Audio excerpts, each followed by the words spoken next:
Mrs. Glöckler, you are a children's doctor, so you take care of children.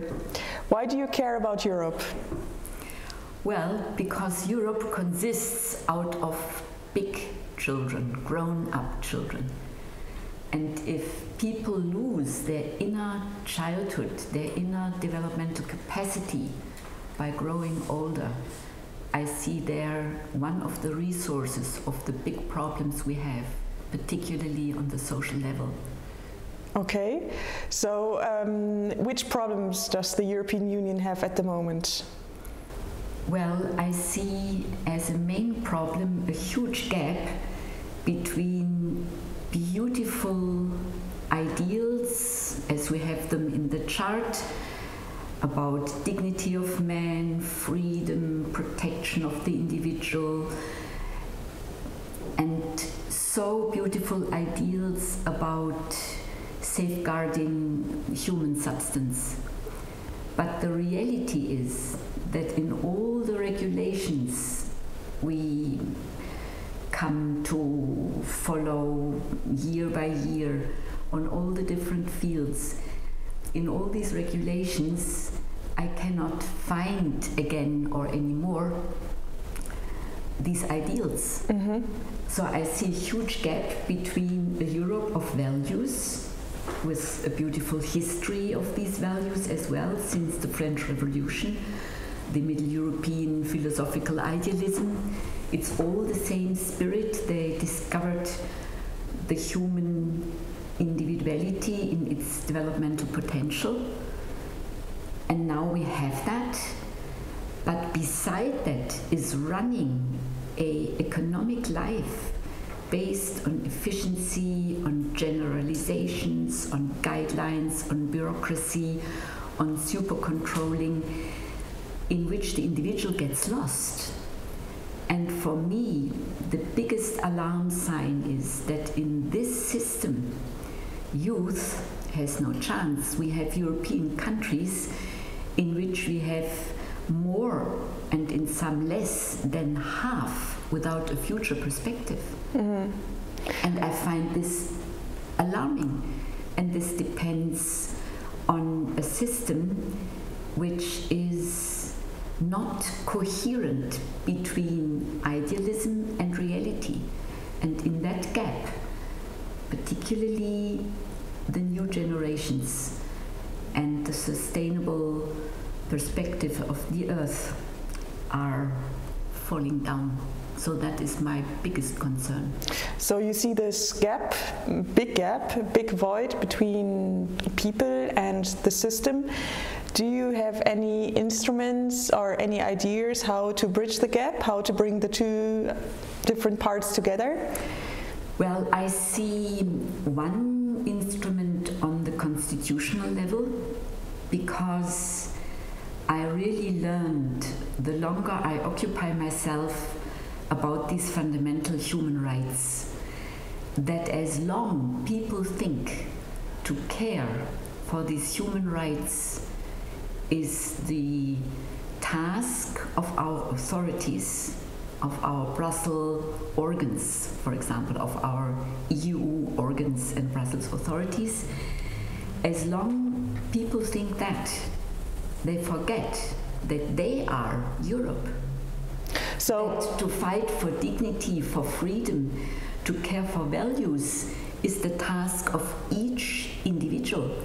And therefore I will not complain the authorities that they are responsible for that gap. I see co-responsible all the people for that gap. So for individuals to take responsibility, they have to be empowered, they have to be strong, and they need to know how to do something. You're an anthroposophist, you're the president of the Alliance of Anthroposophical Organizations in Europe. So looking at the state of the European Union today, what's the threats for the individual, and how can the individual be empowered to change something in Europe? It's a big question, but how do you answer this question?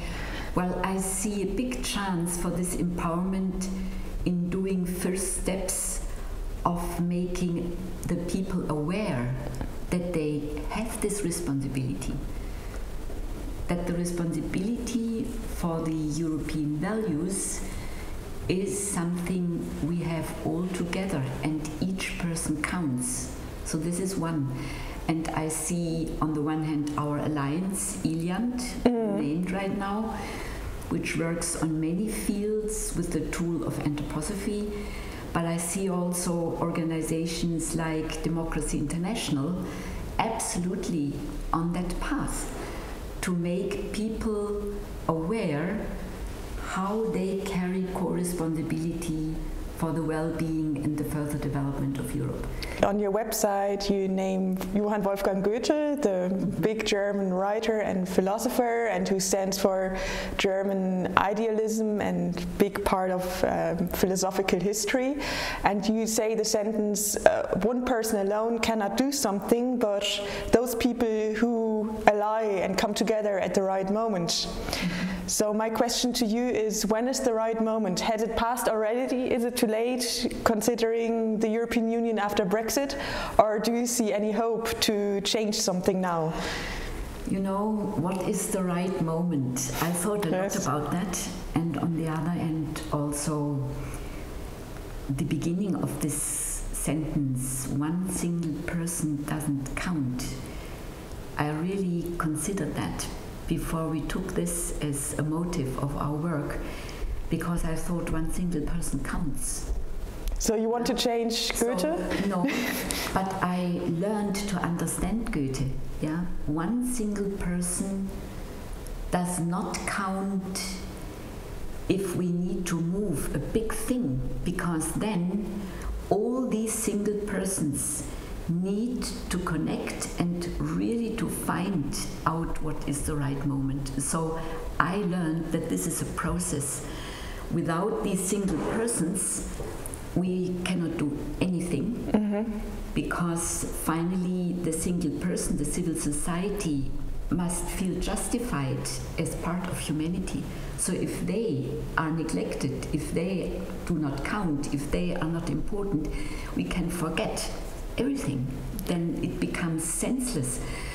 But to see this as a process, that we need each individual, but then also this service mood, that not each individual is pushing through and thinking, I'm now the Tsar of China or the big guy, but also to see there are other individuals and how to connect, how to understand the others, how to associate, how to form alliances.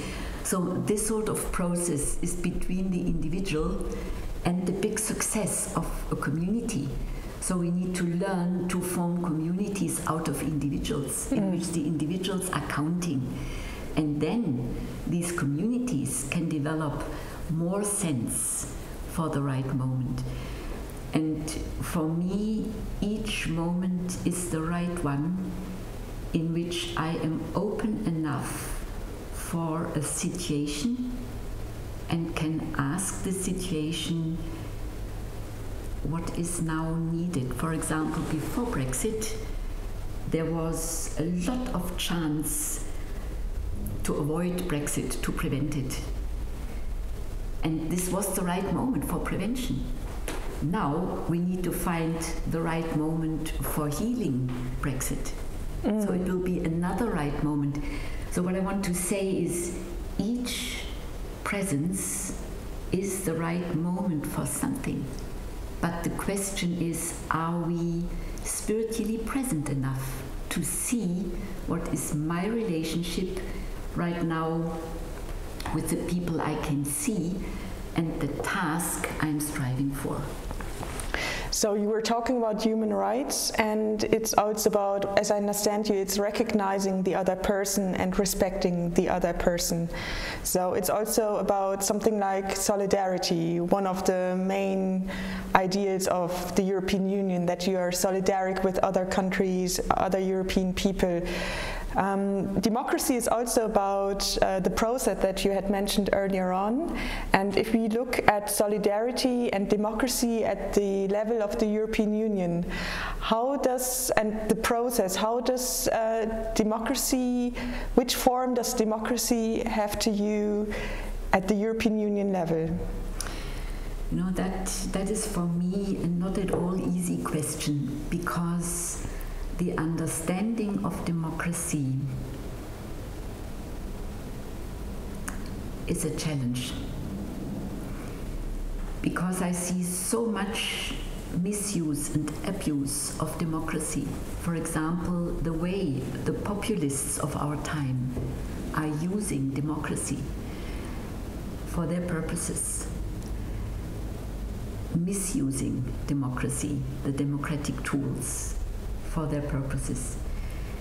And the way, for example, the radical ideologists are attacking democracy as just an instrument one can buy, yeah, and showing all the corruptive tendencies. So democracy for me is a very, very challenging and delicate thing. And if we only see what you mentioned now, this aspect of solidarity, we oversee that real democracy is based on an individual which really knows about himself.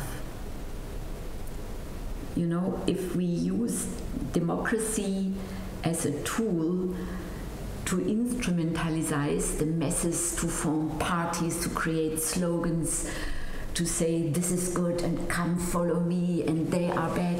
So when I see democratic argumentations just using, well, just first establishing an enemy and then attacking this enemy to show that we are better, this sort of democratic plays, power games, I find very concerning. And therefore I see first a huge task that democratic initiatives first look after the individual and show the individual its autonomy, that democracy does not mean to form groups who are fighting one against the other, but that democracy means individual co-responsibility for the well-being of the community. And this individual engagement is missing in our democratic landscapes.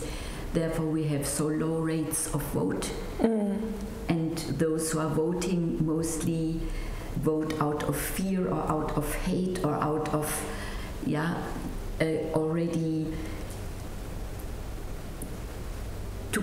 taken place polarization in the society, that they have fear this party could win, so I vote for this person.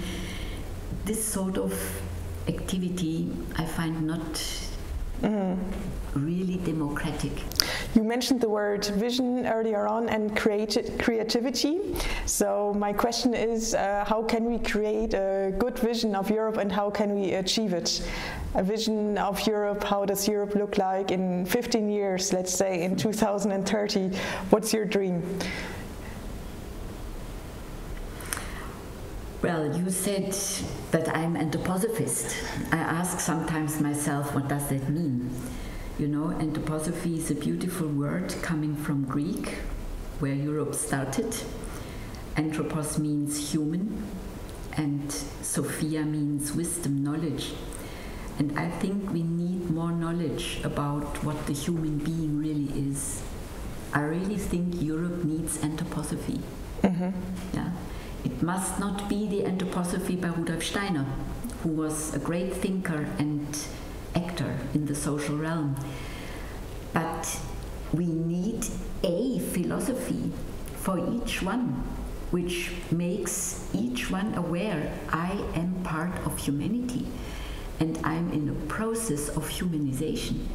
Because the Europe I dream of is a developing community of different, colorful, interesting, gifted persons, groups, nations, customs, traditions, who enrich one another, because each one can learn from another one to develop new faculties. So I dream of a Europe in which the differences bring not a split among us, but a constructive development, so that we can become a learning community, a developing community, and a community which can show the world that to humanize, to support really human values like the European fundamental rights, is really something which is also important for the world, so that the world can really see Europe is a special place, as we see that China and America are special places. But I want that Europe becomes a center of where people are living who take care of the human values. Okay, thank you very much for the conversation with you today. Thank you. Well, thank you for your interest. Thank you.